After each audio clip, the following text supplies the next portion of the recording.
Hey guys, this is Adam with TAT Express, and today we're gonna go do another episode of What's in the Shop.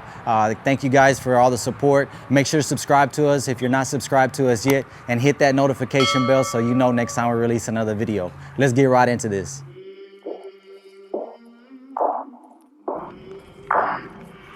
I came from the mud, there's dirt on my hands. Strong like a tree, there's roots where I stand. Oh, I've been running from the law.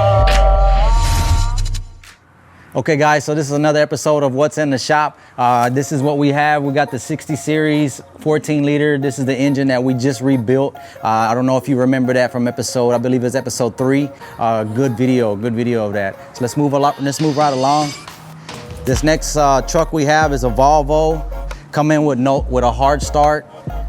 This particular truck has a hard start after sitting only for maybe about an hour. On the other side, we have lines hooked up. It does have aerated fuel, so we're running through the troubleshooting procedures to find where it's actually getting aerated fuel.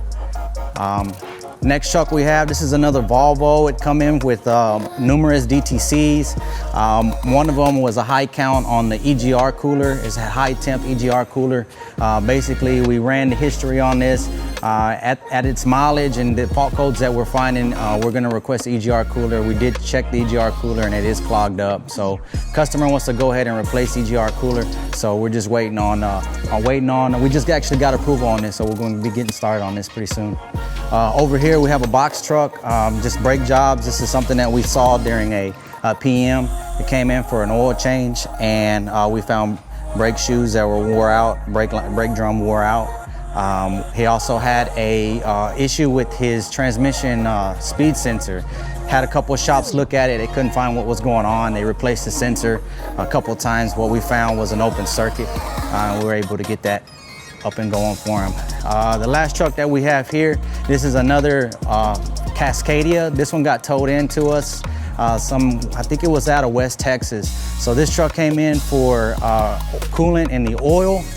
What we found is, if you look at the reservoir, this is actually truck, we're gonna be doing a video on it today. But as you can see, his coolant reservoir is just full of, you can see all the buildup he has in there. So he's got a lot of cross-contamination, a lot of coolant going into the oil. We dropped the oil pan, we found a bad sleeve. So we're gonna be getting into more details on this video for next week. So this is what we have in the shop, guys. Again, thanks for all the support. Make sure to subscribe to us if you're not subscribed to us yet. If you got any questions or concerns about your truck, please leave us a comment below. We'll be more than happy to help. So until next time, be safe.